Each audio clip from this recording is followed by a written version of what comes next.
What's up everybody? In this tutorial, I'm going to teach you how to recreate this really creepy snowman look. It's the 4th video in my Twisted Christmas series. I hope you guys are enjoying it all so far, and now let's begin this tutorial. If you watch my videos often enough, you know what I'm going to do first. I start the look off by using a white eyeliner pencil to outline the main features of this look, so I can avoid painting these areas white and to get an idea of the size I want these features to be. I outline the brows, eyes, mouth, carrot, scarf, and buttons.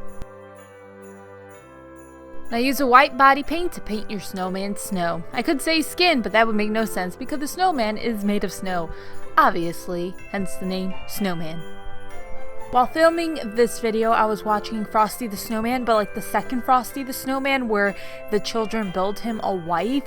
And it was really weird because before that I watched Snowman, like Frosty the Snowman and Rudolph the Red-Nosed Reindeer, Christmas in July, and in that like movie he has children and, you know, apparently snow can get it on. Or maybe the children like built Frosty and his wife children?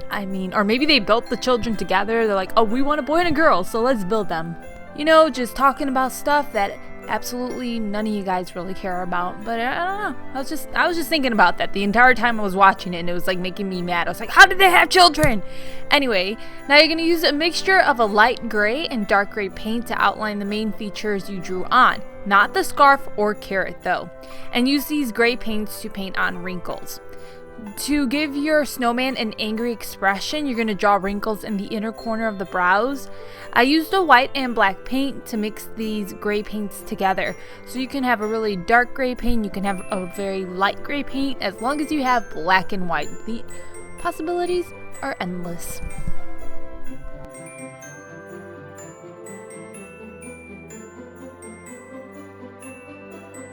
Now use a black paint to fill in the mouth area and outline the teeth. So this is totally random. I live in Chicago and we have a radio station here called The Light. It's 93.9. And every single December, they play nothing but Christmas music. They switch over from like pop music to Christmas music, and I absolutely love it. So let me know in the comments below. If in your state, do they have a channel like that where they play nothing but Christmas music all December? Let me know. I think it'd be really interesting because I kind of feel like Chicago is like one of the only places that has it, but I could be wrong. Anyways, the next thing you're going to do is just fill in your eyes using that black paint. You have to bring that paint below your lashes if you have long lashes to help hide them when you close your eyes. Then use the black paint to outline here and there around some of the features and wrinkles. This will help define the features and create depth near the wrinkles. Also, use a black paint to fill in your button.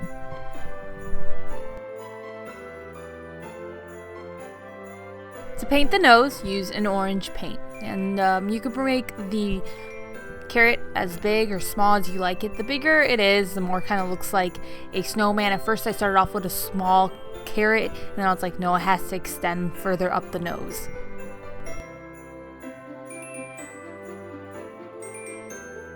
For the base color of the wooden scarf, use a light or medium brown paint. You don't have to do a wooden scarf if you don't want to. You can just do like a normal scarf. I went with the wooden scarf since snowmen tend to have wooden hands. In the process of painting, I forgot to paint my teeth, so I just used a white face paint to paint the teeth, and it mixed in a little bit with the black paint, and that's okay because it helps with shading. So it's not just a flat white color, and it just like it doesn't add any like depth to the teeth. It makes them look a little bit more realistic. So it mixing in with the black creates a gray color. It's a mixture of gray and white, and that's just perfect for it. Now it's time to add details to the carrot. Use an orange shade darker than the orange base color you used for the carrot to outline the carrot and draw lines on top of the nose. I mixed an orange paint with a red paint to create this color. Then mix your orange paint with a brown paint and use that to define the lines. All these different tones will help the carrot look a bit more realistic. A carrot isn't just 2 tones of orange. There's lots of tones of orange and even sometimes yellow and brown in there. Then use a brown paint darker than the base color for your scarf to add detailing to the wood. Honestly, to get the most realistic looking wooden scarf, stare at a piece of wood. I mean, if you have a wooden desk or wooden drawer, or look at a picture of wood, and I know somebody's going to take that dirty. Or maybe it's me that is dirty because I knew somebody would take it dirty. But I just know somebody will take it dirty. Like, every time you talk to a guy, if you said something like that, like, stare at a piece of wood or a picture of wood, they're gonna be like, huh, I wanna see my wood? It's time to highlight. Highlighting and shading is life. Use a white face paint to highlight any area that isn't already painted white. Now you want there to be quite a bit of water on your brush when you pick up the paint with the brush because you want a wash of color in these areas. If there's too much white paint on your brush, it's going to turn everything you paint white.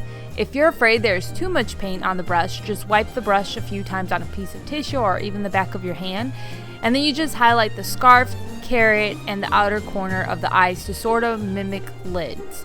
And that's why you're picking up the white paint and using a wash of it, because once it mixes in with like the brown paint on the scarf, it's going to create a light brown color, which is going to be perfect for the highlighting. And then when you apply it to the orange paint on the carrot nose, it's going to create a light orange color, which is good for the highlighting in that area. But if you're picking up too much white paint, it's just going to turn white, and yeah, it's not really going to highlight the way you want it to.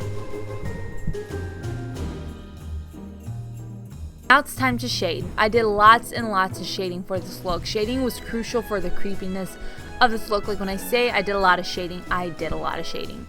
Shade everywhere, and I do mean everywhere on the snow. Just use a fluffy blending brush to add a wash of black shadow over the snow. Then use that shadow to shade right under the twigs on the scarf to create depth there. You're going to bounce back and forth between the black eyeshadow and the black face paint to create the shadows.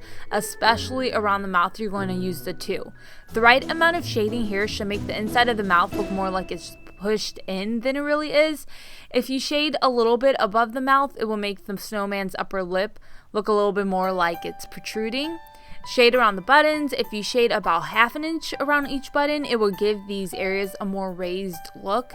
If you're just getting started with body paint, I suggest messing around with shading. It will take your body paints to the next level. Like when you see like people who just use body paint with their looks, you can just tell how flat they look compared to people who incorporate shading into their looks, especially shading with like eyeshadows, because shading with paint is really hard to do. So if you can shade with paint and do it successfully, you are amazing, my friend.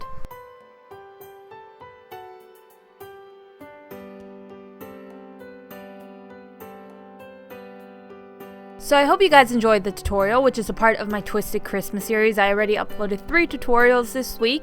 This weekend I'm not going to be uploading, but I'll see you guys next Monday through Friday with more tutorials. I'll see you guys. Take care. Bye.